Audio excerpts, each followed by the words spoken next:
out. Oh, thanks, Muriel. I was just going to go do it and I forget it.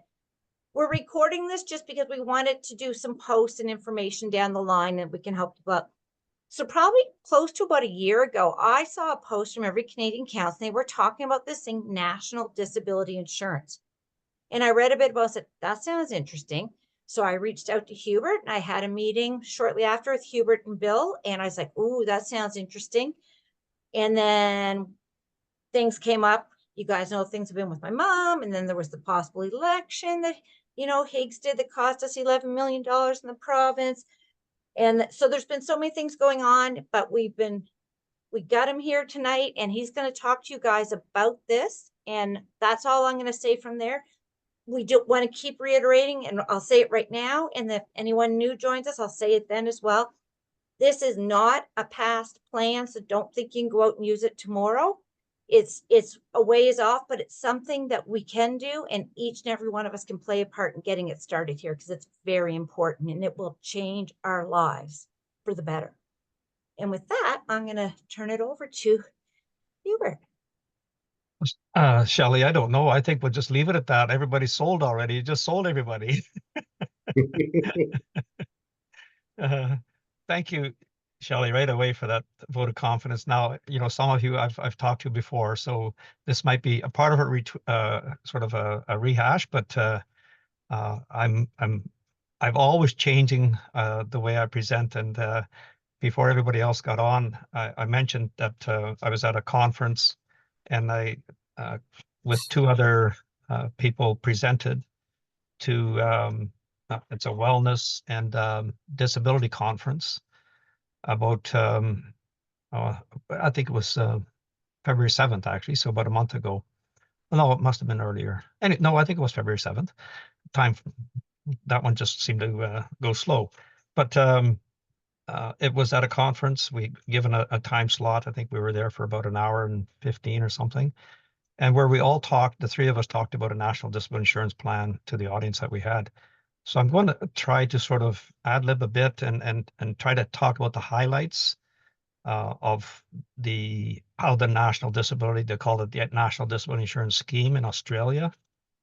We don't plan on following that exactly, but it's a good place to start.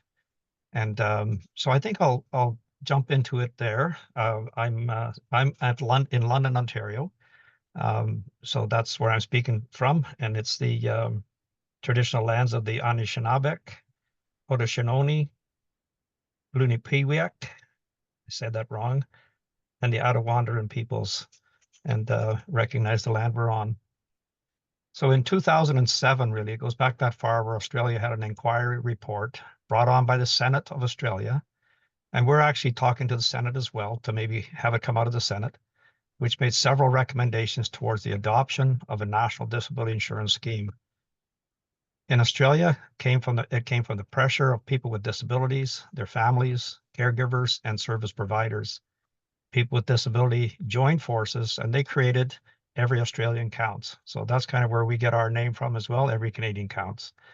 That drew on support from more than 200,000 Australians, including politicians. They saw this as a way forward as well. And then in 2011, the Productivity Commission released its landmark inquiry into disability care and support, finding that the existing disability service was underfunded, unfair, fragmented, and inefficient. And I would imagine that sounds quite familiar to our current system here. And I'm kind of glad that you are taping this, because I am kind of reading it, and I think it can be kind of done in a way that can be done in a more professional manner so that it can be replayed wherever you want. So the Productivity Commission recommended a disability insurance scheme to provide individual budgets to meet the reasonable and necessary support needs of people with significant and permanent disability. In 2013 is when the project was launched with unanimous support from all governments and the vast majority of Australians in a referendum. Its introduction was a public policy miracle based on a collective desire to change Australia for the better. It demonstrated the nation's desire to realize its commitment under the United Nations Convention on the Rights of Persons with Disabilities. And we're looking kind of to really push that as well for Canada, because we've signed agreements, we've decided to do this according to the UNCRPD, and we're not even close. So the fact that Australian NDIS was world leading, it meant that there was no guidebook before the scheme was commenced. So we have the enviable position now that we have a guidebook because Australia gave it to us. They've done a major review over the last year. They've listened to the disability community, and they've come up with recommendations. So we have the benefit of 2020 hindsight at the expense of Australia, really. And we can produce a more efficient and robust Made in Canada plan by only implementing the parts that went well and avoiding the parts that didn't. And we know in Canada as well, there's been several failures and there's been lots of successes that we can draw from. So it doesn't all have to come from Australia. Finland also has, other parts of the world has great examples of where this could go. And we've garnered a lot of support from many disability and non-disability organizations and individuals. And we want all affected by disability to work together with one voice towards better support for all disabilities. Every Canadian Council feels it's imperative to include persons, likely about 80%, I would think, with disabilities that are not members of any formal organization and are either hard to reach or have not been asked to be included in the decision-making around the round table. Especially recently, we've seen that happen quite badly. We are a nonprofit, volunteer-run organization with an advisory board, a board of directors, and a steering committee, and we are made up of persons with and without disabilities. I do not have a disability myself, and I was just sort of talking to an Indigenous large group the other day, and because I'm not Indigenous, they identify me as a non-Indigenous person in an Indigenous space. But our organization is made up of persons with and without disabilities, so I do represent that part. So there was kind of a slowing down time when the Accessibility Canada Act came in and then the Canada Disability Benefit. And we were asked also to kind of put the brakes on while the Canada Disability Benefit was going through. We're taking the brakes off. We're going as fast as we can with what we've got to move forward with this. We're also involved with the Global Learning Exchange. The last meeting was in Washington, where we actually we learned a lot, and we gained contacts. And globally, we're meeting with people that I met in Washington. About every month, we're meeting with a group of 5 or 6 people from different parts of the world. And there's another one coming up in the Netherlands, which I intend to take part in as well, coming up in June. It helps, I suppose, that I was born in the Netherlands, so it gives me an extra purpose to be there. Our supporting partners have increased over time. We have the University of Western Ontario involved with a research project that concluded that a national disability insurance plan is viable and that we should put it into place. That was call it a minor research project they did. And we're continuing now with another project, a summer program with the Western University again on another one, looking at disparities when it comes to social being of people. So we're at the initial stage of that, and we're looking to really push that forward as well, to push our agenda forward. And we acknowledge the tremendous work that the National Autism Strategy, the Canadian Centre for Caregiving Excellence, has done, and having raised awareness to the unfairness and outright shame of the current system. One of the things that I suppose, going back to the National Autism Strategy, it's unfortunate that it wasn't called the National Disability Strategy, because that's the only word that needed to be changed and we would have all been covered. So we continue to work with members of Parliament at the federal level and the provincial level. We have several contacts in those areas, and also, like I mentioned earlier, the Senate, that we're trying to get them to push and look into the possibility of something like this. We were in the economic pillar of the Disability Inclusion Action Plan, where it was noted, and this is a quote, to undertake research to better understand the additional costs of disability and how these costs impact the financial security of persons with disabilities. So that was to recognize that just creating a Canada Disability Benefit really will do nothing for the disability, in a sense, that the cost of disability needs to be looked after. And that's really what our program is all about. And we gave voice to the, like I mentioned, to the Canada Disability Benefit during that process. So we had made recommendations as a group. I find it terrible that this program, that the funding hasn't run yet. I'll talk a little bit further about that later on. Put a little memory here. Nunavut has also recently completed research into the state of disabilities in Nunavut, and they're collating the data, and we hope to be able to tap into that. We're going to be able to reach that. And we also have a really good contact in the region of Nunavut. We hope the government will be able to use the research that they have and how it can be tied to the National Disability Insurance Plan that we're proposing. Yeah, we were at a conference for the Ontario Disability Employment Network. We are members of the Canadian Accessibility Network, along with 100 other associations. And we're hoping that we can push our agenda forward in that group as well. We were at the Ontario Building Trades Convention. We're 150,000 members. Strong they are. We were an exhibitor and participated in that conference. And they put forth a resolution to pass. They passed a resolution supporting our idea of a national disability insurance plan and to get that research done that needs to be done. We've had several organizations and individual meetings where we've been invited guests in a number of podcasts and hosted webinars. We currently are hoping for $700,000 in funding, an application we have with the SDC. We'd love to see that so that we can spread our word on a much faster and larger scale. We work on basically a zero budget, so we wouldn't mind some money. In the last Liberal convention, there was 6 electoral district associations that passed our resolution as their #1 priority. And so the time has come to put in place what I would call the next big thing in disability, a national disability insurance plan, so that all those with long-term and chronic disabilities, their families and caregivers can finally receive the support they need. We also have a letter of request into the Finance Committee for $6 million, for the government to put $6 million aside to do the feasibility and viability and desirability in the creation of a national disability insurance plan. And that may not even involve us, but the government needs to do that research. That's our biggest push at the moment. We're pestering the government best we can to establish that.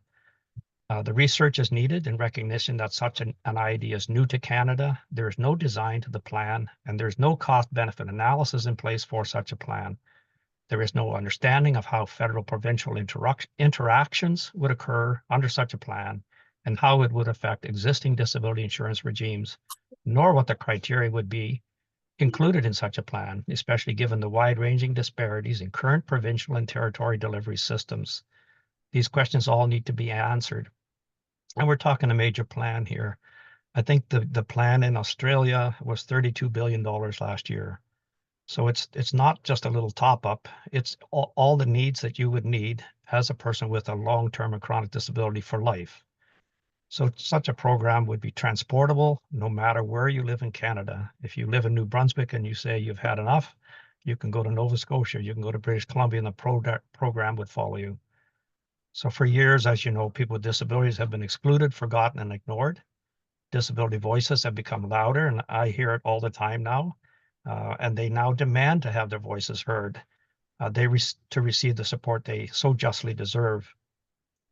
Just recently, what we call now our Ottawa champion, which is our past executive director, Bill Cowie, met with Australia's Minister of the National Disability Insurance Scheme here in Ottawa. They met, and the minister, and that's the Minister of Government Services. That's also his portfolio, and that was Bill Shorten. They met a few weeks ago after what was described as a positive meeting with our Minister of Disabilities, Kamal Kara. So Bill Shorten from Australia had a direct meeting with Kamal Kara, I believe at the invite of Kamal Kara. So he flew from Australia here. We've had other noises that perhaps, I'm hoping this that they'll start that research to get the ball rolling through the government. So there's definitely, I don't think there's a Liberal politician right now that doesn't know about this possibility. They should all know about it. We've contacted all the presidents of all the electoral districts associations before the convention. So kind of to wrap up for about a minute here, We are at a significant milestone in our journey to harness what has been learned, not only from Australia, but other countries too, especially Canada. We've made plenty of our own mistakes to learn from. It's exciting to look at the possibilities to develop a made in Canada solution. There were insightful findings from Australia's review. The goal of the Australian review was to assess the current state of deficiencies in the system. Many were found, but we need to remember that from a survey completed only a few years ago, showed 93% of those on the NDIS were either satisfied or very satisfied with the program. The benefits are clear, with enhanced security, scalability, and transparency leading the way. What we have learned is that we need a paradigm shift in thinking, where a national disability insurance type of model is needed, is seen as a foundational pillar for future-proofing a disability support system. The insights we've gathered from the disability community, and especially individual persons with disability, will set the foundation for a system marveled the world over. So join us in leading this transformation. I'm personally inviting each of you, our community of disabled persons, caregiver supporters, to join us in the exciting time to truly have unparalleled influence to change the nightmarish and torturous system we have today. Together, we can navigate the complexities toward the adoption of a national disability insurance plan and leverage the lessons learned to build towards a system truly unparalleled in efficiency and innovation. In short, we want a national disability insurance plan. Thank you. Oh, thank you. That is, can you like share some of the things that are included in the Australian plan that we might see here? So like we know with the coming pharmacare, eventually everyone, of course, as long as your province decides not to opt out, like all the blue provinces seem to be doing now, you can qualify for all disability or diabetes coverage, and they're going to cover birth control. But what else would be covered within this? So what would happen? You would be assessed. So I know people on this call have a disability. You would meet with an assessor, and that could be a doctor, but somebody who would be trained to assess what you need. So it's Okay. kind of based on a functional analysis, not necessarily diagnosis. And then out of that would come the plan for what you need in a long-term chronic under long-term disability. Okay. And that would include home modifications, wheelchairs, professional services, uh, psychology, psychiatric services for mental health. It includes, I believe that's still the case in Australia as well, it includes caregiving for people that are looking after a sibling or a disabled child. And those would be mostly women that now are able to go back to the workforce, pay into a Canada pension plan, pay into income tax, so that it actually increased the GDP. I don't know if it's still the case, but it did increase the GDP by 2% of Australia. So it's good for the economy. It's Yeah. good for everybody's health. People are happier and people are getting what they need so they can actually be productive in their lives. So it's really based on what you need. So this would work well then as well, because I sit on the steering committee of the Accessible Housing Network, and we were responsible for getting the letter that was put out by Marie-Josée Houle calling on the federal government to include universal design in all new builds that are going into the catalog, right? Because we've been reading numbers and stats from other countries where they're seeing a decrease in knee and hip surgeries, as well as a request from new people hitting that sort of seniors age, not needing them when they have, because they're, if you're not jarring it over and over and over on staircases and other lifts and descents in the house, they're doing better. Yeah. And then of course, people with, wheelchairs have more access to housing, or with walkers, or who are blind. And just, it's just safer for everyone. It's better for everyone. And it Yeah. doesn't cost more, right? Which is a Yeah. nice thing. We know if you start at the planning stage, we waste so much money on retrofits, so Yes. much money, and they're good for the person living there at the time, and then you have to change it again, right? Yeah. Yeah. It's And crazy. it just makes sense what you're talking about. Yeah. I'm from the construction background as well before I went into teaching. And Okay. so to build something that is wheelchair accessible, I would think would be more marketable as well. you Going know, forward, you would because think, people are getting older, and right? more people are going to be looking for that style of house. So I think it would be worth more. And Yeah, I think what you put in effect there was that even if you have a two-story house, the first floor has to be accessible, completely accessible. yeah. So it could have a basement, could have a second floor, but the main floor has to be accessible. Right. And that's what they did in Australia as well. And I always bring up when I'm presenting on it, I say, so I want you to imagine this. You're a person who is not, you're temporarily able-bodied because we're all going to have disabilities as we age. Yeah. Although I can tell you that the New Brunswick seniors group did not like that when I said that eventually when you develop hearing and sight and mobility problems as you age, you experience disabilities. They were actually very offended by that. And when Yeah. I said, why, what do you think a disability is? And I also had 3 people in that meeting tell me that I wouldn't know if you were disabled if you didn't tell me. And that's when I so want to say, and I wouldn't know you were stupid if you didn't just open your mouth, but I can't say that out loud because that's not politically correct. But I did put them on the spot and say, well, what does a person with a disability look like if I don't look like that? And they wouldn't answer me because I know their answer. But anyways, so we were talking about saying like if you change this, and even if you don't need to put your grab bars in, when the place is built, you put the studding in first. What a difference that makes right down the line. It makes a world of difference. It makes it so that if you need to do a grab bar, the studding's there, you just put it in. You don't have to rip the wall apart. You don't have to then gyprock and seam and paint and everything else. It just works. And Linda knows what it's like. She's trying to renovate her bathroom, and it's not a fun situation at all. That what she's gone through in the last Yeah. year just to get the province to approve it and then do it. And we have the province that told another family, you don't really need that. You just want to make your house nicer for you. She's 74 and still caregiving for a 48-year-old son with quite severe intellectual and mobility disabilities. And she doesn't want to put him in an institution. And so she lifts him and carries him around. She's 74. Like and I worry for every day that she's going to get hurt. And then what's going to happen? They're both end up having to leave the house, right? Like, so Yeah. it's terrifying. So when I read about this plan and then you and I talked, I was so excited because I thought, yes, this is the logical next step. We get the benefit in so that people are not living in legislative poverty. Then we have the opportunity for maybe getting some housing approved, some more accessible housing or some universal design housing so that anyone can live there. And then we have that insurance there as well that hopefully just becomes, once we pass 1 or 2 of these and the able-bodied population sees that it doesn't discriminate against them, it doesn't hurt them in the least, it just makes things ready for them if they do have an accident and they have to come home to that house, they can actually get in the door, they can move around, they can get to the toilet without needing to be lifted, because that is something that no one likes the first time you need help to go to the toilet because you can't get your wheelchair nearby. I know my mom really struggled with that. It was, it's that not just loss of independence, but that loss of dignity as well. That's so hard for people.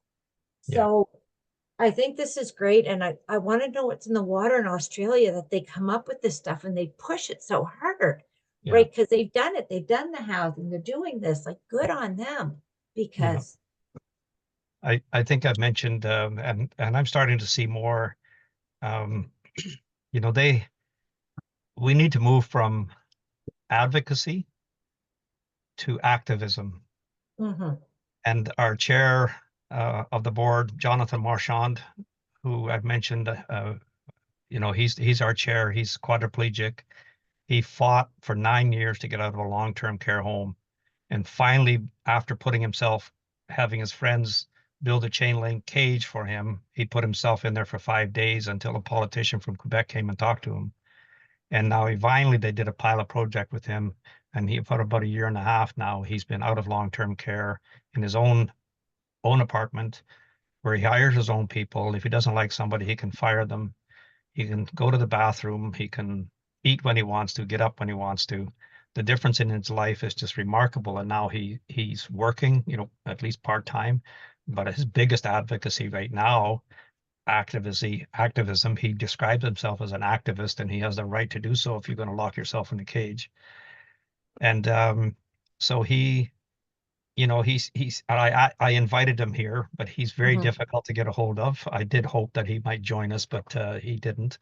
Um, but he's somebody that I look to as my sort of advisor to keep my finger on what's important. I've spoken with a few other people that have disabilities that sort of agree it's time to start shutting down intersections in major cities. Um, I'm not used to doing that kind of stuff, and anytime I've tried to do something like that, I'd be the only one standing in the intersection. Yep. So it's always a little bit, but it's something that we have to move to. We have to raise awareness to the politicians.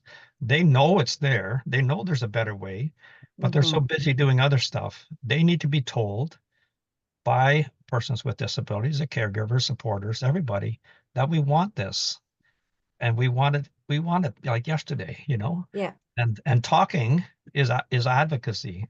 Activism is doing. And I Mm. think we need to move a little bit more, I think, and certainly Jonathan agrees to that when we talk to him, we have to get more aggressive. Yeah. Um, We try, it's we don't like doing it because it's hard, it can be so much harder, right? yeah, We don't have a good public transit system here. So how do you get there? yeah, Once you get there, do you know if you can get home? Is there a toilet nearby? If you like, it gets really difficult, but I it agree. does. There's points where we have to do more activism. I know I do the odd thing here in Fredericton, then I have to spend a week in bed afterwards because of the MCS, because there's still stuff that gets in my hair and in my ears and into my eyes. And Yes. but we Yeah. try, and I agree. I think with this coming election, people are mad enough in New Brunswick, and our numbers keep increasing. We're at 35.3% of the population have one or more disabilities in New Brunswick. Yes. And it's not because we have the doctors to diagnose us, it's No. because of the lack of care, and we're not getting care early enough on that minor conditions are blowing up into much more severe and debilitating conditions, right? Yeah. And Yeah. this premier's going to have to, well, he doesn't care, so he's not going to figure it out. But the other politicians are going to have to figure it out, because I've told multiple groups of them, you guys can figure it out and do it our way, easy, or our way hard. And our way easy is you listen to us and do it the way we not want. Our way hard is we start our own political party and just take over the country because we are the majority. Yeah, I raised that all the time. Canada's 27% now with that identify as it having a disability. And then they have all their caregivers, all their supporters, all their friends. So, having a good strong voice in the disability world, I'm kind of expecting maybe Sarah Jama, from who Mm, was booted out of the NDP party because of her stance on the Israeli-Palestinian yeah, issue. However, I can see somebody like that saying, okay, it's time for a political party, to yeah, start up and get the support from people with disabilities and their supporters. yeah. We've had two meetings now. The first meeting with a group of people in British Columbia, one or two individuals with a disability, and the rest were representing organizations, nonprofit organizations. The last meeting, I invited Bruce Bonihady, who was the architect of the program, the NDIS in Australia, who was Okay. back in the 2004, 2005, one of the ones that got us every Australian started. And he was the co-chair of getting this big review done and putting forth the recommendations. So I asked if he would join that meeting, and he was at that last meeting in BC, Cool. online from Melbourne. Yeah. But he has seen how it's gone, and he can see how Canada can do the same thing, only better. It was so nice to have him there, having gone through that whole process himself. Mm, Then So that was our second meeting with them, and we're looking at kind of getting a working group together to see where even the possibility of starting a pilot project, if BC people or if the government of BC will do that, to maybe put up some money for research, we yeah. could start a project there. We could start a pilot project in New Brunswick. We have a good champion now in Prince Edward Island. Nunavut, we have representation. I spoke to, you might recognize the name, Kent Hare. He was a member of parliament Yep. in Calgary. He's gung-ho to get this started in Alberta. So the provinces and the regions are we're getting more action. I'm getting a lot better feeling now than I was, let's say, a year ago. Things are more people are I'm being invited to some podcasts. There's one actually from Halifax called Sick Boys.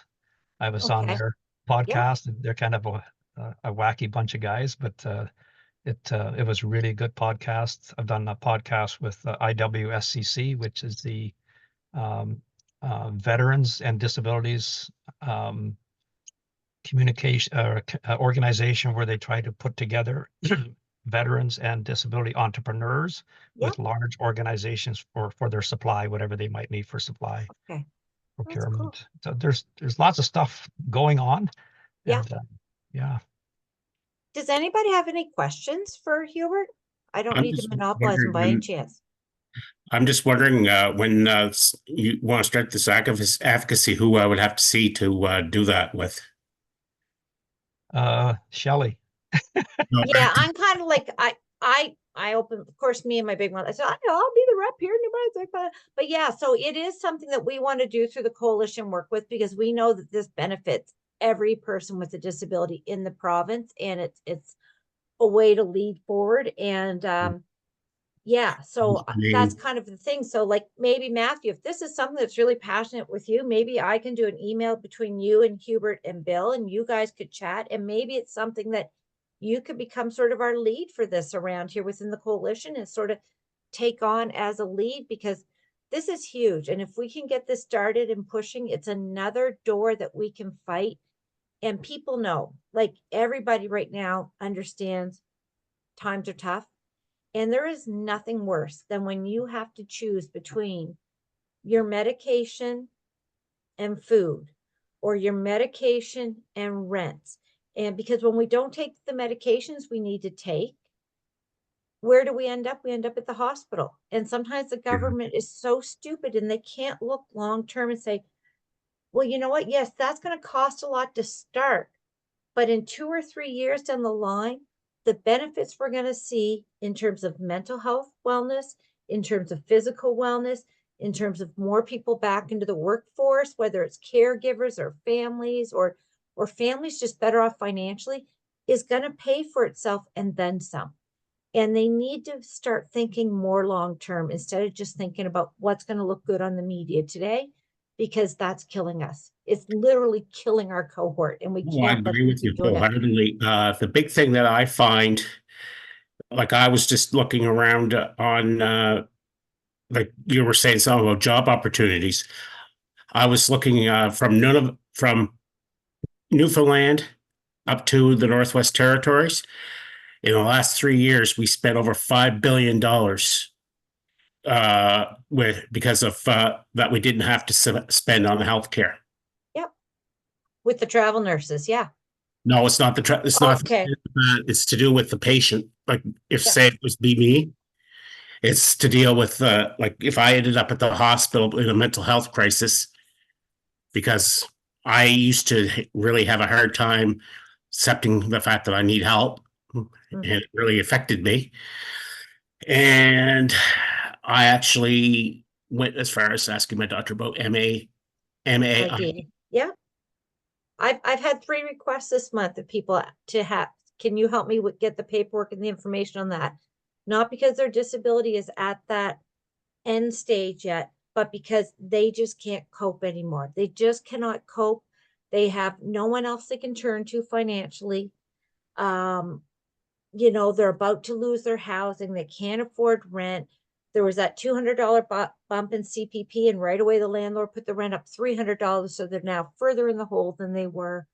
And there's no care and there's no compassion from our government. And it's killing people. It's literally killing people. And to know Yes. if you had your medications and your other treatments readily available, that you didn't have to fight for a wheelchair or a walker when you needed it, or for your diabetes supplies or for mental health supplies. Think of the pressure that would take off your body, and you know, if we talk in terms of spoons, how many spoons that would liberate right off the hop. It's amazing. Also, Matthew, I know I put Shelley in the spot there, but Yeah. if I mean, you can reach out to me anytime. I'm looking for a place in at the bottom here where I can put in the chat all the contact information. Oh, you It know isn't- what? We closed the chat stupidly 2 weeks or 3 weeks ago for a big presentation, and I haven't gone back into the settings to fix it. But Okay, what I'll do is I'll put up like a business card type of thing when we I do was our just- post about it. We can, Muriel will take very good I care. was making I was sure- just trying to figure it out to put it Yeah. back on, and I Okay. can't We find it can't on do the it. laptop. Yeah, no, we can't do it while meetings in process, unfortunately. But Yeah. what we'll do is we will get Hubert's, I'll get all of his contact and I'll make sure to get it to you, Matthew. But Okay. we'll also want, Muriel's gonna do a bunch of blog posts. That's why we're recording it. And then we will put up information every time. We'll say, if you want some more information or you want to work within the province on this, here's your primary contact, Hubert, but then we'll maybe get you set up like as our provincial person, and then we Yeah, can no send it to problem. you. I've actually thought about doing advocacy work, but I'm not sure if I could because I don't have a college degree. Well, you can, Okay. with us, it's volunteer stuff, right? So we take anyone, like we're not, because I don't agree with that it has to be, you have to have a degree to do this any type of work. Anybody that tries can do, I mean, okay, no, I can't go be a doctor tomorrow, no matter what I want to do, because that won't be safe for anyone. And when I was teaching and they tried to give me a grade 12 chemistry class, I said, do you want the school to still be standing next week or not? So they changed that. But there's a lot of things with effort that we can do. And yeah, so within the coalition, anybody that wants to try anything, we certainly take on. Yeah, one of the things I was thinking of too was if you needed somebody to help with like paperwork and stuff like that too. I could I would have to type it on a computer because I have bad writing. Oh So- yeah, me too. I can't read my own writing, so I get that. Yeah. Carly, Matthew, advocates certainly don't need any kind of a degree, don't need any education at all for that matter. No. So, Yeah. you know, persons with disability, that's what qualifies you. And yeah, lived experience. We lived need experience. Lived experience is king. that. So Carly, you had your hand up. What were you gonna say?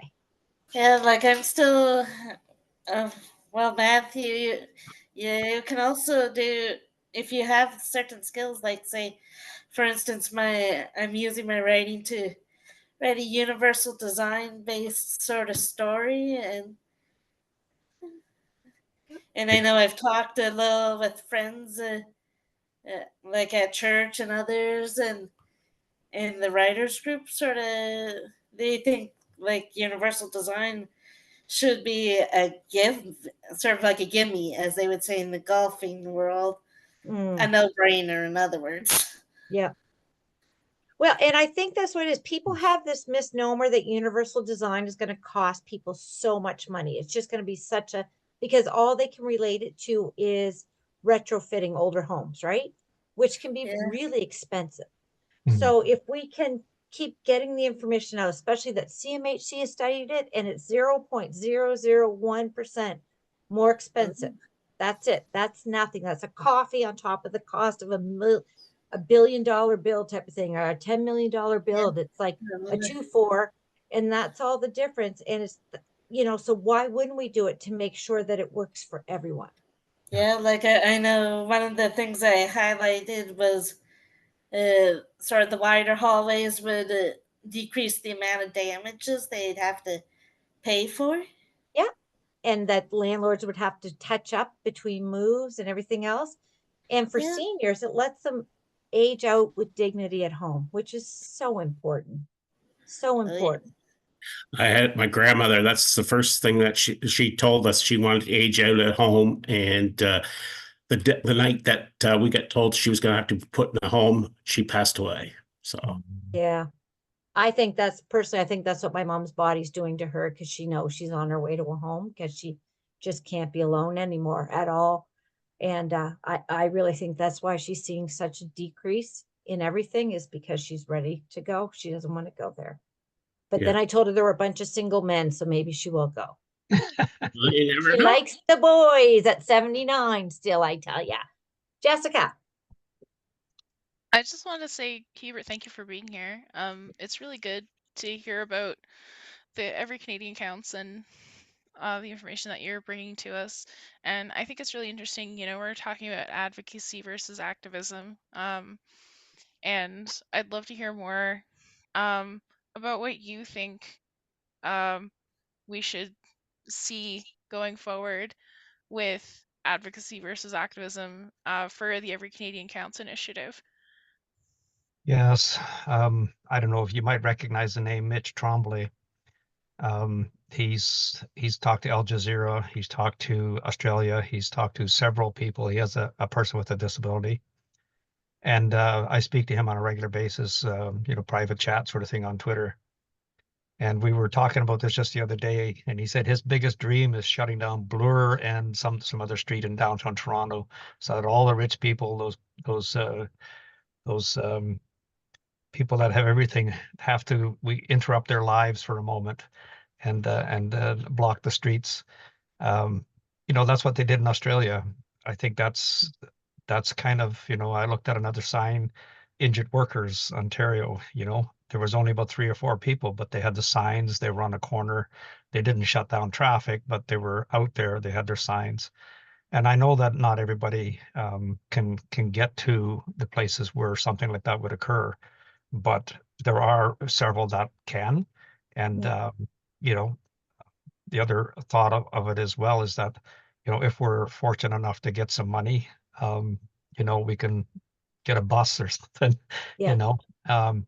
So it can be small thing because, 2 or 3 people standing on a corner with a sign might get the media interested to say, why are you here? And you have a big placard that says, I'm every time I write now, not every time, but quite often when I'm doing stuff on Twitter in block letters, I say, we want a national disability insurance plan. And, I started out by saying we demand a national disability insurance plan, but maybe it has to go back there because that would be more activist than advocacy.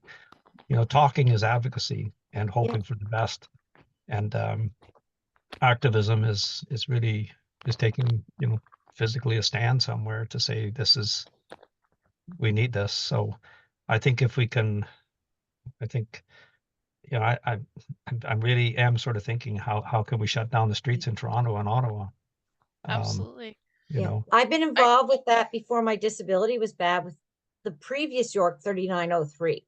It wasn't Bloor, but it was up right by the legislature. We shut down 2 corners for 15 minutes and we burnt Doug Ford effigies in the street. But yeah, but that also, there was probably 3,000 of us involved, and they also had we had to pay police escorts, right? Because to actually legally block down the streets. But it does make a statement. And I agree, even sometimes small groups. I've seen Maddie stands outside a lot in Moncton with Acorn about rents. And sometimes it's 2 or 3, sometimes it's 15 people that can show up on a given day. But it makes a difference. And the media shows up, and every time we can get a story into the media, it makes things a little bit better. Jessica, maybe even it's something you want to tackle with your art project, right? This is why I'm bringing this up, was the Art for Social Justice. I don't know if Shelley had mentioned NBCPD has a artist in residence. That would be me, coming up for a period of time. So we're going to be tackling art for social justice. So this is definitely, a little bit of organization and solidarity, and activism and advocacy are things that we're going to be looking at through art. I think it's definitely, with kind of the accessibility issues and the affordability issues of traveling and safety issues and things like that, having a different platform through art, even like through something like installation or something like that, is a interesting way to get people involved, and it's interactive sometimes to the public as well. So there's definitely points to be made about that, and I'm kind of collecting ideas and doing my own research on what I If- think if- is If we going to could be. get 49 wheelchairs or walkers for one of the sittings of the ledge, we could block off every politician's space with a mobility device and our sign. That could They'll be call very the police interesting. and away you'll go. Yeah, but for 15, 20 minutes, it's there and we can block it off and make a point. And I was thinking about Yes. having like cutouts of just people with like each of our stories written on it and being like, you know, they would be here, but they can't get here. So there's cutouts and they're on the lawn at the ledge. It's movable. It's an installation that you can use in other places as well. So there's less waste as well, because I like upcycling, I like reusing. And that way you can be like, hey, look, they would all protest, but they're actually here. So it's Yeah. like one person there being like protesting, but the lawn is just full of people, and you're like, no, they're all here in spirit. Right, Absolutely. in cutout Yeah. form. So I thought that could be a really good way to draw attention and be like, yeah, they can't be here because of accessibility and cost of travel and lack of accessible travel and all kinds of, you know, the many issues and barriers we face. But, you know, we can, you know, have the stuff to bring visibility. So just getting No. creative with it and finding ways. So definitely, it's good to think about activism versus, you know, I think advocacy. those are great ideas, Jessica. I can see your wheels are just turning. I can see that. And you know, sort of in a way, I'm not going to say break the law, but if the police do show up, just imagine the media attention that might receive, especially if they have to arrest a few people in wheelchairs that are not mobile. It would be quite the show. Have you seen Crip Camp? Yes, I I'm have. sure you have. Mm. You know, I love I've that. seen, and I think if other people here haven't seen Crip Camp, I encourage everybody to see Crip Oh, Camp it's so good. because Yeah. I mean, Yeah, I it's a worked comedy in concept. I worked in special education, you know, self-contained classroom with all kinds of disabilities for 17 years, and I saw Crip Camp, and I when I finished that, even having worked and being an advocate and like speaking for people that couldn't speak, I realized I was still an ableist. And I think, you know, I realized I didn't give people enough credit. And so I try to check myself, and I know people within the disability community can also be ableist as well, you know, amongst each other. So I think we're all guilty, but we have a way to go to level the playing field. And Crip Camp just was wonderful, and the person who spearheaded that through the legislature just passed away. Passed away this past year. Yeah. Yeah. But they, you know, went right into the legislation. I believe it was the legislative halls and shut it down for, I don't know, 19 days. It was a Or long period. it Yeah. was a long period of something like time. that. Yeah. And then people brought them food, and they were able to use washrooms, and somehow they stayed there. And the person that was dead set against changing the laws, the governor, I believe it was at the time, in the end, after all that time, changed his mind and made it happen, whatever it was that they were fighting for. So I think it was probably the IDEA that they Yeah. got passed, but it was very significant what they did. And it was through activism. It wasn't by asking nicely. No. Nope. Well, Yeah. we have to be done asking nicely because they don't listen to us and they pat us on the head and go, there, now, dear. Yeah. Right. I don't know And, that they give us what we want, whether we ask nicely or not.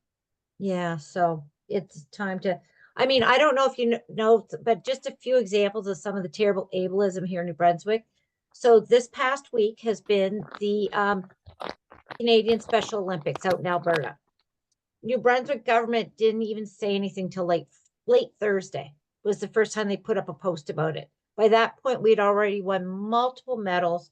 Our athletes had done an amazing job representing us. And they just wished, they didn't even say good luck, or they just wished them an experience of a lifetime. And it's like, really? Are you kidding me? If this had been just able-bodied athletes going off to the Pan Am Games, or they would have did a big hoopla and a flag raising ceremony.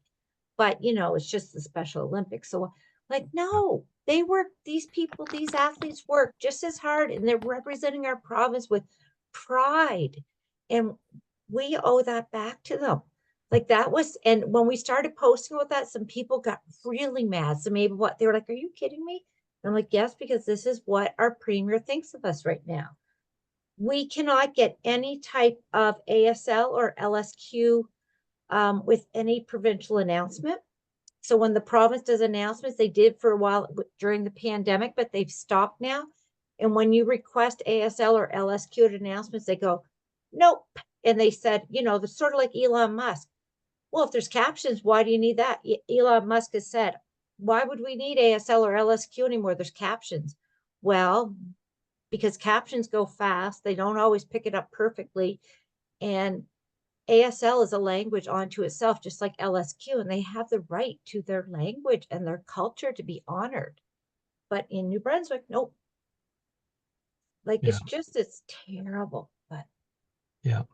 New We were Brunswick, also- we're number one for all the wrong reasons. It's a new Exactly. hit song I'm bringing out for the election. We're number one for all the wrong reasons. It was last what day is it? No, earlier this week. I think it was on Monday. I, with Every Canadian Counts, was quoted in the British Columbia Civil Liberties Association, and that was to do with they did a press release.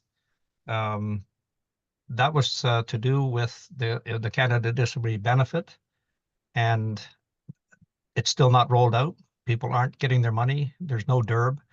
So this was to put pressure on elected officials. The letter went to Benita Zarillo. It was CC'd to Mike Morris, Tracy Gray, Elizabeth May, about 5-6 people.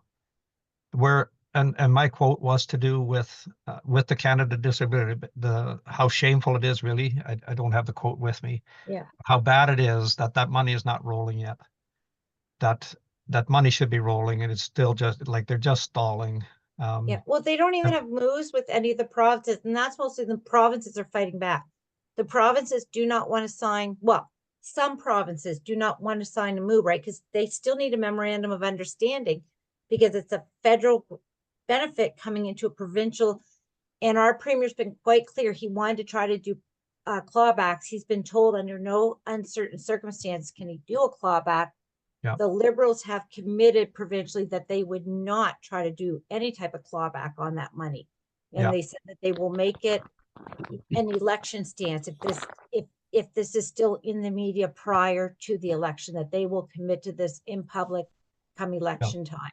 When As Higgs, will the Greens, because you can't claw this money back from us. Like No, we live in legislative But- poverty because of the but you see, in my own thinking, it shouldn't come it shouldn't even go through the provincial governments. no. It should go direct from the federal government, just like CPP does. And I'm hoping that they'll set it up that way.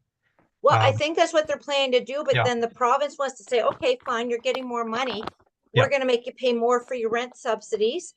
That's not an income. And we're No. gonna make you, and we're gonna cut back your provincial payment Yes. amount and we're like, no, you can't do that. That's still a Yeah. clawback. I think that'll be in the legislation, I think, to do that. And the one point I always try to make is that, and you people you've talked about this, is you pay rent, you get or do you get groceries, or do you buy drugs? What do you do? So let's say you get the top up from the Canada Disability Benefit. What are you going to spend the money on? If it's going to be all going back spent to on the province, yeah. if you're going to spend it on, no, but if you're personally going to spend it on a wheelchair fix, it's not doing anything for the poverty.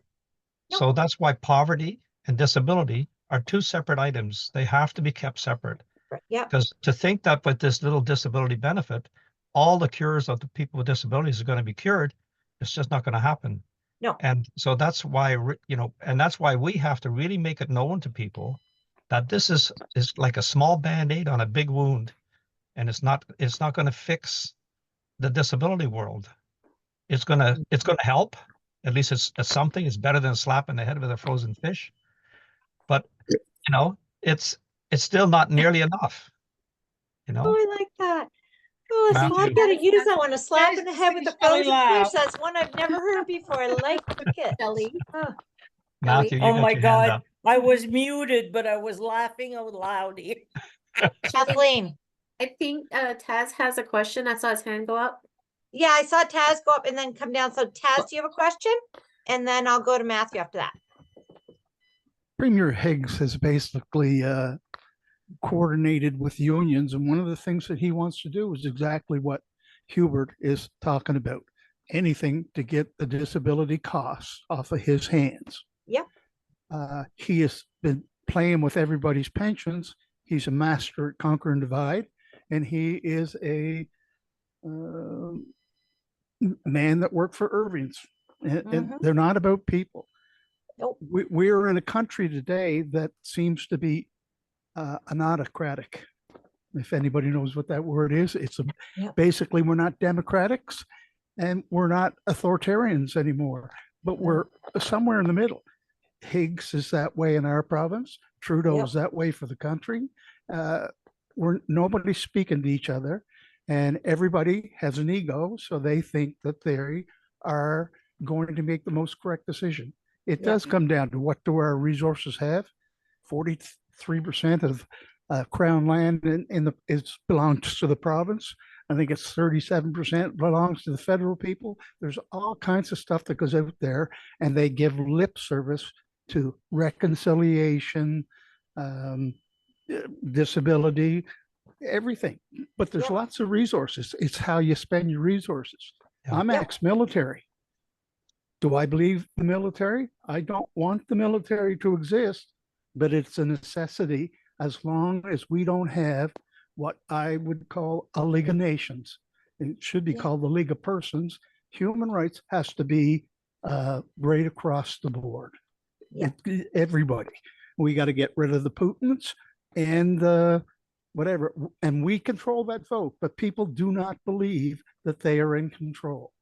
And the reason is we all lose our focus and get off on to different tangents. Right in here tonight, and I'm trying to be as respectful as I can. One lady's talking about arts and how we're going to do it, and you're talking about housing and how that's going to happen, and Hubert's talking about a different thing. We're all on the right track, but we're not together. That's the problem. But I don't think anything with disability can be, and that's why I talk about different things. I don't think anything with disability, and I mean, maybe I'm completely off basis on this, but I think so much is tied in together, right? What difference does it make to get a benefit if you still can't get a place to move into? Or if you can, but you can't get into it because you use a wheelchair and there's no ramp and there's stairs, right? So we see this stuff all the time. So I think it all ties together, and that's one of the problems we've had in this country for so long. We look at things in silos. Even within the provincial disability plan, there's so many different silos and they don't talk to each other.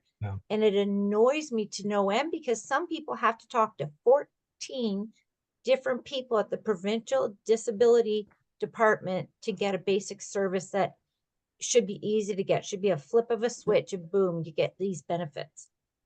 If I Hubert, just like you, if I could say one more thing, I'm an able-bodied person.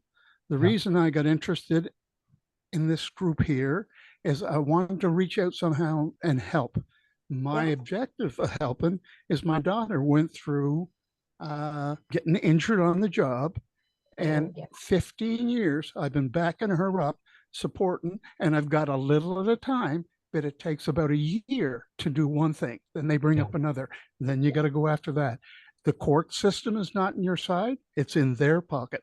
Our pension plans are getting changed, but the judge's pension plan's not getting paid. Anyway, we go on. The disability aspect of that is there's no such thing as honesty. When I watch Blaine Higgs give his provincial address, he bragged. Look at our workers' compensation rates. They're down so low. This is the best province you can come to do business because we will keep those benefits artificially low. We will deny people their rights, their entitlements, so you as a business can come in here and work. They make everything a mental health issue, and then they say so-and-so is very ill, but it's mental health and that's not compensable.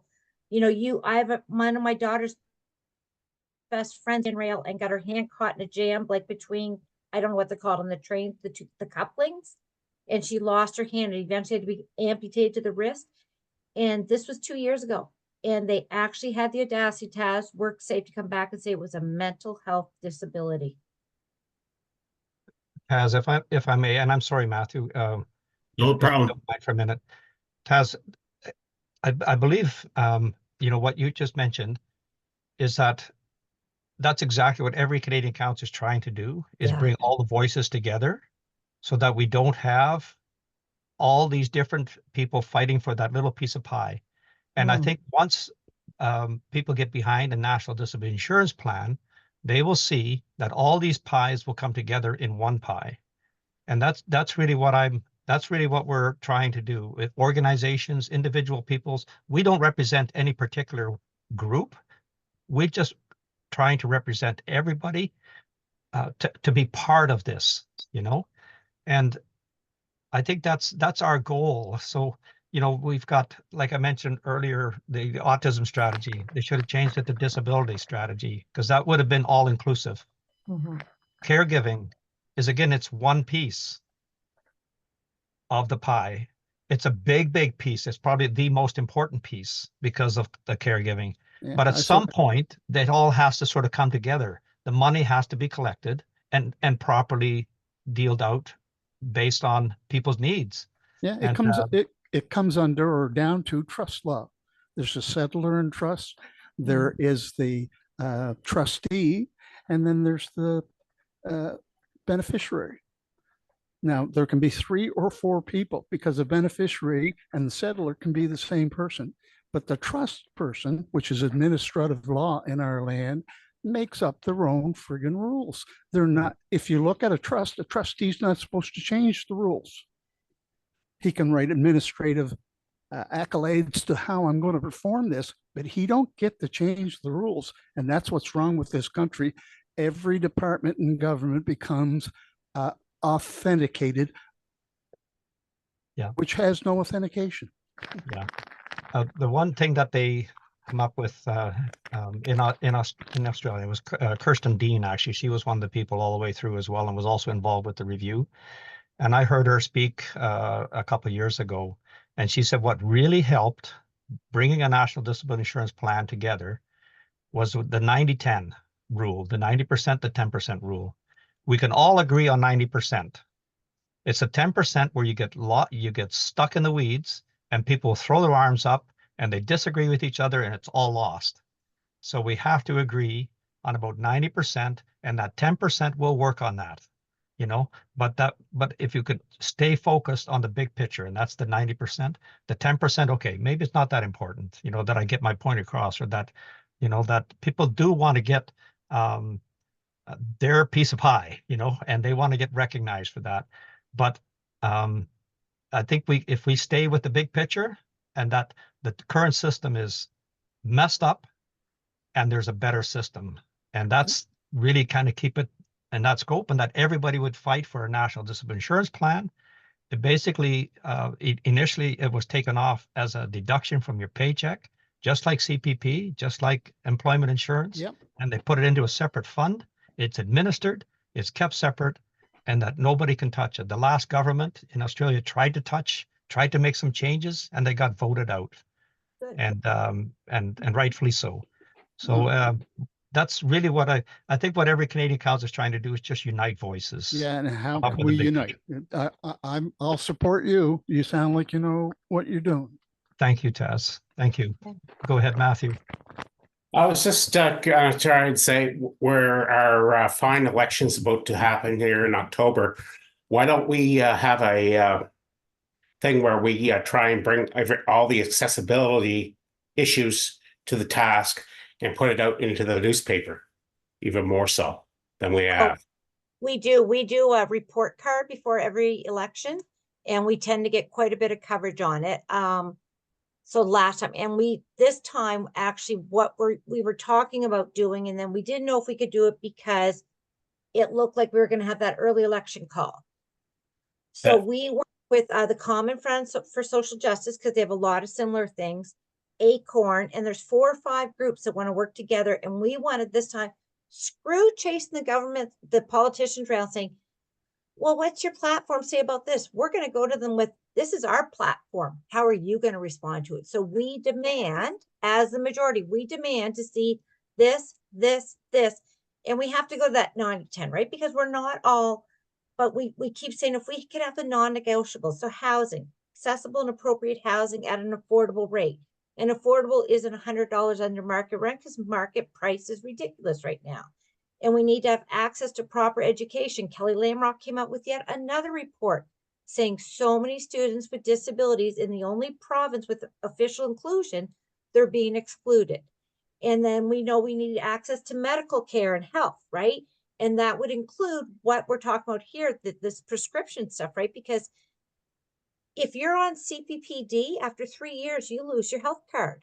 And then what are you supposed to do? Or, you know, if you're like married, like, ooh, then your property of your spouse, and they have to cover off your medications.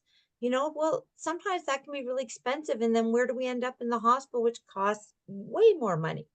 So there was housing, health, food, access to safe, secure food, and income, proper income, right? Whether that's if you're able to work and you want to work, that you're not being penalized financially for working, like losing your housing subsidy or losing your right to health benefits. Or if your body just doesn't let you work, that you're not forced into legislative poverty at home. Or if you want to have your adult son live with you while they go to university, that you're not being punished for that. Things like this that, you know, are just human rights that they're not following up on. If we can agree and have those met on this platform, then we can go off into our little silos after. But let's have those non-negotiables met, those human rights met for all these groups working together. And then we can go off into our little silos and argue. But that would be one hell of a big chunk of the population fighting together for I honestly think that we shouldn't be staying in silos. We should be gathering together as one together, because that's how you get defeated. Yep. Like it's like a thing in war. Yep. If you take everybody and pit them against each other, well, then it's not going to get done. Why do you think the province has all these third-party organizations that focus on one thing each? Don't get me started on that, because I've Called divide and conquer. But yeah, divide and conquer. It was, you know how I was just looking it up, you know, on our Every Canadian Counts Twitter, and I put out later this afternoon, and I said, "Does disability affect all Canadians?" ? How many people do you personally know that has a disability? And I put the poll out there for 5 days. I've got 49 votes. And so far, 8% do not know anybody with a disability. 18% have 1 to 4 that they know. 5 to 10 have, there's 10% that know 5 to 10 people with a disability. And more than 10, there's 64% of people that are responding know more than 10 people with a disability. So when we say, you know, this is a very timely little thing, it's only 49 votes, but everybody is affected by disability. Yep. You know, and that's why, you know, with the name like Every Canadian Counts, what we're trying to do is it's everybody. It's not just a disability, it's the caregiver, it's the economy, it's everything is affected by disability. So anyway. Yeah, no, I see it right here. So yeah. Now you get another vote. Thank you. And what we can do is we'll take that and we can push that to our page, right? So that to lead people back to yours to respond to that poll as well. And I'm already sort of thinking about the next poll, you know, after this one, is let's dig it a little deeper. How many people do you know that have a long-term and chronic disability, like a lifetime disability? Because that's the persons that would be mostly improved. All people with disabilities will be improved, but the ones that we're trying to improve, what we're talking about is long-term, lifelong type chronic disabilities. And that the big thing too is that it's from birth. So if a person has a disability at birth, they get coverage, they get what they need right away, instead of having to wait till they're 6 or 10 or somebody burns out. Yeah. So it's yeah. Yeah, because right now, if you complain as a parent, they try to take your child from you. They try to say that you're not a good parent I mean, right in the hospitals in Ontario under OCD, they will go under ODSP and they will take your child from you and put them into an institution. We're Yeah, seeing and it happen. the reason is because you can't afford to keep them because they're not paying you enough. Right. Because you can't feed them, there's so many things that are at play. Where I Yeah. live a couple days ago, there was a guy. I have cameras around my house. There was a guy that was trying to open the doors in the garage. I've got them locked pretty good. He went to the neighbor's backyard. I phoned the police. They caught him. And after that, I'm thinking, why? It's a result of a bigger problem, Yeah. It's society. People now, they have to steal if they're on ODSP almost. Like I'm not saying they have to, but it's a result of the system. It's far more now. Theft, petty theft, all those things are far more now than they used to be. It's all part of the system that's failing. Yeah, mercy's better than justice. Yeah. Yep. It is. And they're criminalizing people just trying to survive, right? It's like Les Miserables playing out in real life again for everyone. And it's very, very sad. There's a lot of Jean Valjeans out there. So let's work together. Absolutely. Let's stick it to the system. Yeah. So anyways, I want to thank you for coming and presenting this tonight. It's really appreciated. We're going to take the information from the recordings, do some postings. We'll get Matthew set up and he can maybe be that go-between, because I know I want to do it, but Muriel's sitting in the back there going, Shelley, shut up, Shelley, you don't have the time. And I don't have the time to do it justice. And this is way too important. This affects every one of our lives. And we have some really good, we do some good advocacy things. Like even we're good at when we say we're going to do a Zoom blast. So we'll do a Zoom meeting like this and we set it up and we get people for 1 hour to just focus on calling their MPs and emailing MPs. And they start saying, someone just called here about that. Yeah. And I'll say, yeah. And you're going to keep getting calls. And they get the message through really quickly that way because they don't like to get all the calls, but it works. And I can see how Jessica and Matthew can work together to establish some with art and signs and those types of things. I can see that already playing out. So, And even for Disability Awareness Week, we can do some presentations on Every Canadian Counts at our booth where we're talking about different things with disabilities. And we talk about some really good national partners and things like that.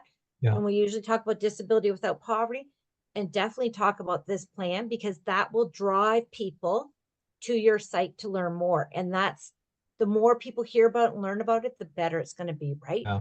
Yes, it is. Yeah. I really appreciate the opportunity. I've been doing this particular volunteer now with Every Canadian Counts for 4 years. And when I meet people, like you that are somewhat inspired by it and that would go further and try to bring it that step further, it's what keeps me going. I've basically volunteered all my life, but when it comes to disabilities, it's sort of when I started teaching in 2000, I started right away working with people with disabilities, students with disabilities in high school. And that's what's sort of driven. I'm also on the board of L'Arche London. I think I've mentioned. I think what I'm going to do though, the contact information, LinkedIn, Facebook, all those contacts. I'm going to send that to you. Perfect. Okay. And then you can share it with everybody because I couldn't put it in the chat here. But I'll that way you have it on record as well, and you can add your name to those places that we are. Yes. Perfect. Well, thank you very so much. much. And we greatly appreciate it. And we're going to definitely be there to support you guys and push for this because this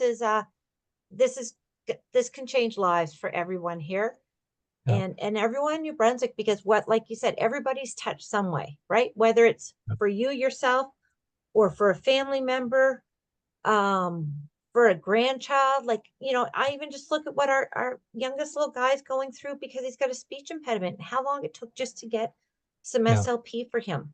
There's no need of that. Yeah. And I know not everybody's spoken here tonight. So Crystal, Kat, Linda, Lori.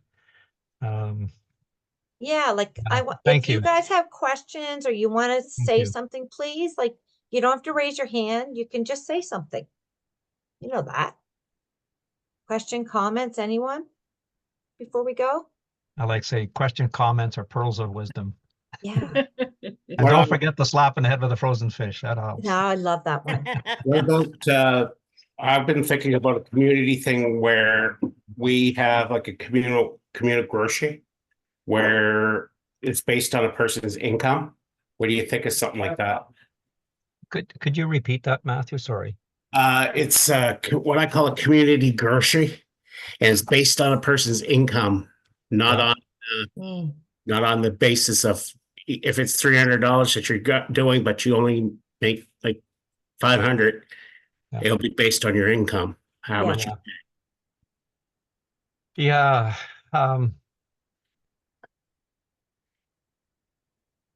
You know, I think it's another avenue, right, Matthew? I don't know if I could really comment on it. All I can also say, because I don't think I've mentioned it, is that the the National Disability Insurance Plan in Australia is not what they call means tested. So you don't have to prove how poor you are. If you have a disability, it's not your fault. You shouldn't have to pay for it. Your family shouldn't have to pay for it. And that shouldn't matter whether you're rich or poor. And it just gets rid of so much stupid work about proving how poor you are, proving how disabled you are. Each time, every year, you gotta go through the same. This would, I think, really help to streamline. It would get rid of a lot of crap, because you start to save a little bit of money. You get in an accident, your legs get amputated, and now you got lifelong of trying to get your wheelchair fixed, or if you've got insurance at all, or if at work and it doesn't happen at work. There's just so many things that are not covered, or even, short term, long term, but long term sort of has a life to it as well. Disabilities, a lot of it does, or it gets really diminished after time. So this is kind of picks up all the stuff that falls between the cracks and isn't even thought about. So, it just the non-means tested, doesn't matter the income you make, because it's just you lose so many people. There's so many people that don't have an address, that are homeless, and so how if they can just say this, I need this, and they get support they need, I suppose they'd have to have some kind of an address, but they would simplify it, I think, a lot. And keep in mind, I don't have all the answers. A lot of this stuff has to be developed over time, and you need people with disabilities. I'm trying hard to get more Indigenous people with us, because I think that's really important. When I mentioned Australia, I'm going to have 2 days, and I think I'm going to be the only non-Indigenous person there in this group that is like a study group for 2 days. And then after that, there's 2 days with the whole group from around the world. But because I want to be more in tune with Indigenous, I want them at the table at the beginning. Somebody's already told me from California, who I spoke to, that's all going to be part of this group, that Indigenous are probably going to want the money themselves to dish out how they feel. And Quebec could very well want the same thing. So let's let them at the table right away, so that they don't have to fight for that later. Let's put that into place, but they need to be with us, I think, at the beginning, to try to push for that right away. And it makes sense to me. Why, they want their own governance, so why not? And they have different coverage, like in New Brunswick, they have a different disability system set up through the Wabanaki Council. So it would make sense that they would have a different approach to this as well, because of their culture and their needs, and most of these plans wouldn't cover things like smudging, but that is a big part of their health routine for many. So I'm sorry if I'm extending the meeting. We talk about Indigenous. Rick Hansen put something on LinkedIn. So if you do go to LinkedIn, look up Rick Hansen. He was visiting an Indigenous organization, and the Indigenous organization said, we don't need anything because we look after the people with disabilities. They don't want for anything because the community looks after them. They look after their needs, whatever they need. And I thought, okay. And I responded to Rick Hansen, and I said, how can we translate that to Canada? Because the disability is not that person's fault. How can we translate Canada as the community and make sure that all Canadians are looked after in that same type of manner? So they don't want for stuff. The community looks after them.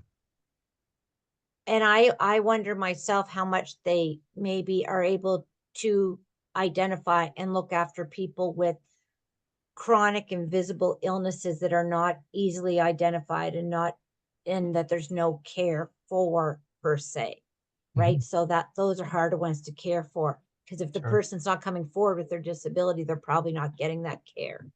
Yeah. Because I have a condition that the doctors haven't even been trained on in medical school, and the nurses haven't been trained in nursing school. Yeah. Me too. But yeah. Yeah. Yeah. So, And I think that's a good example, Matthew, is that it would be need-based, you know, a functional analysis to say, what do you need to live in Yep. dignity? What do you need as a person to live as part of society? And that's, so if they don't get a diagnosis, it doesn't matter. It makes it easier maybe if you have a diagnosis, but just the same, you have needs, you have certain things that you need to make your life better. And that's what it would be based on. Yeah. yeah. And some of these things they don't know yet, right? Like if you look at, there was something I was reading just recently, it's saying how it was only 25 years ago that MS was treated like you're just being whiny and there's not really much wrong with you. So we've learned a lot in 25 years, you know, so, or endometriosis, what they've learned in the last 20 years. So in 20 years time, what will they know more about fibro? What will they know about MCS? What will they know about so many of these disabilities that they don't know today?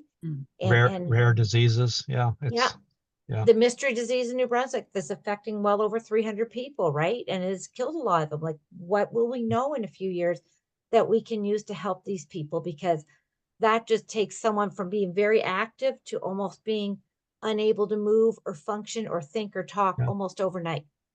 Yeah. I also realize I'm really disability happy. is a full-time job. Yeah. You know, I know Emily, that. yeah. Sorry, who did I cut off? Sorry, I think we cut Jessica off. Sorry. Sorry.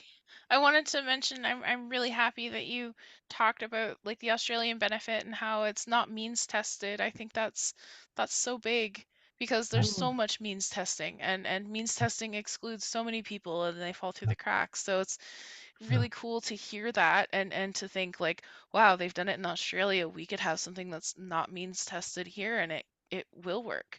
And I think that's really a freeing thought. And I wanted to mention too, I think that, you know, you're talking about the Indigenous community that was taking care of like their disabled members, that they, you know, hopefully we're accommodating them all. But I think it's such an interesting paradigm shift that, you know, maybe should be talked about more. Like, what if we all had that community look, like community paradigm that's like, hey, we're taking care of each other and you know, everyone's accommodated. Like it's a really, I'm so glad you brought those things up.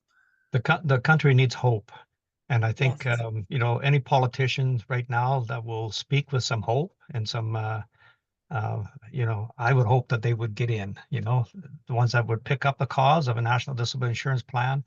You know, I want a few politicians to start saying it out loud that, you know, this national disability insurance plan looks like it's a good idea. You know, if we get a few politicians to start talking like that, it'll go a long way. Bonita and Mike must be talking about it openly, aren't they? Or are they not? Yeah. Oh, Benita, we've talked to her. Yeah. And she's, you know, I think inwardly when great we talk to her, champion. she's totally for it. Yeah. I think she thinks it would be a wonderful idea. I've just requested another meeting with her. So I'm hoping that will work. Mike Maurice, I've had 2 meetings with him. You know, great idea. He's the one that told me, you know, it's a great idea, but until my constituents tell me they want it, there's not much I can do about it. I can't come up with this myself, you know? So that's why we have to start getting more and more people, this groundswell that people from the communities are going to talk to their member of parliament and say, you know, I'm sitting on your doorstep and I'm not moving, you know, or at least talk to them. And what, you know, what we want to do, what they did also in Australia, kind of tea with your MP, you know, so call your member of parliament and say you have concerns and you've heard that there's a national disability insurance plan that could really help out a lot of us. And you know, if you want to write stories, you know, send stories my way and we'll start putting them into a book. But there's lots of stories too. And that's what really helped in Australia, stories, individual stories. Okay. Yeah.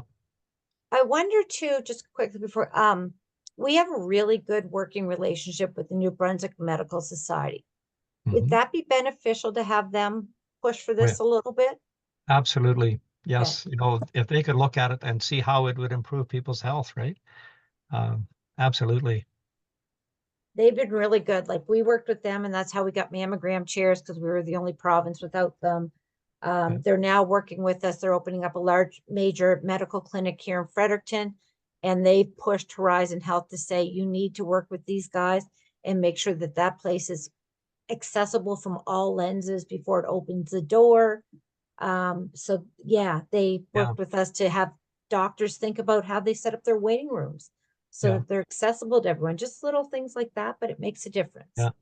I'm hoping with the recording as well, you know, you can kind of go through it, come up with your own presentation, if you will, replay with the parts which you like, cut out what you like. You know, there's we are working with the steering committee. Cam Wells, he's the host of a disability channel and in Windsor. And so about a week ago, I said to him, Cam, we need a video of what we're trying to do.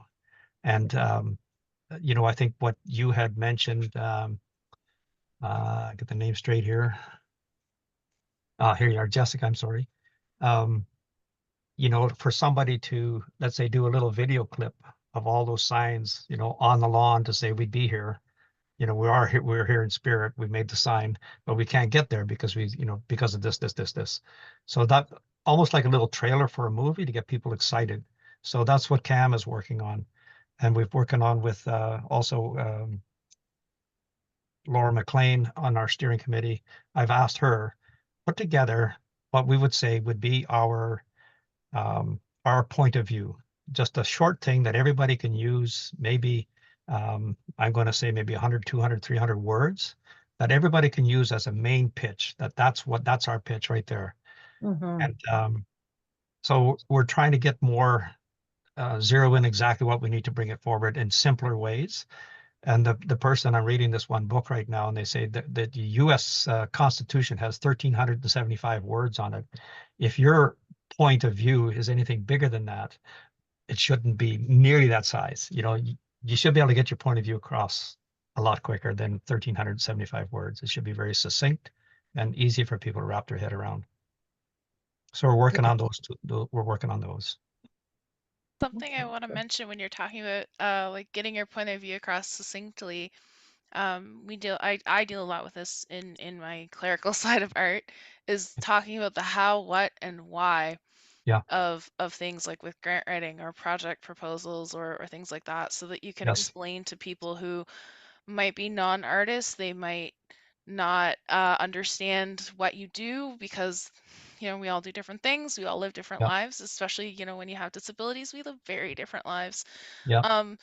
So trying to get those points across clearly and succinctly can be really hard. And the how, what, and the why helps so much because you can tell people, you know, how you're doing it, why it's important, what it is, you know, and like what kind of impacts it has. So I think, you know, I'm glad you're touching on that because it's so needed. I think, did you read Simon Sinek's book about how the why?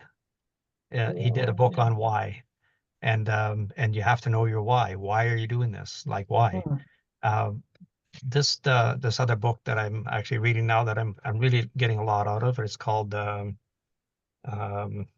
something bigger. But you have to create your own category, and we have our own category. When you're talking business, people are trying to compete with this. They're competing with that. They're competing with that for their own little piece and make something better. But we don't have to make it better because there isn't anything like it. We have the category. We have a national disability insurance plan. So we have the big picture. Now we just have to say, get everybody to buy into that. So whether that's a company thing or whether that's a volunteer nonprofit, we have to know what the problem is. And then because if we know what the problem is, people will think that we have the solution as well, which we do have. So anyway, those just some bigger thinking maybe. But I'll try to remember that and I'll put that in my email to you, the name of that book. Oh, Play Bigger, it's called Play Bigger. Play Bigger, okay. Yeah, it's an amazing it's an amazing book. I'm 3/4 of the way through it, but it's sort of what I'm trying to think of our strategy moving forward, because it just talks right into what we're doing. There's 3 people very successful that have also failed, but they're really well-known people that are wrote this book, and they're getting together, and so it's just, yeah, we have the category, we know what the problem is, and we have the solution. So, let's do it. Awesome. Well, thank you so much for coming, and we're gonna, like I said, we'll post some stuff, we'll tag you on it. We'll follow up with you, and yeah, we're gonna get this moving forward, because this is a really important part of, it's a really important piece of the puzzle, right? It is. Before we can have full equity and equality, we need this as well, and it only makes sense to do, right? It's one of those things that is like Carla likes to say, like the duh,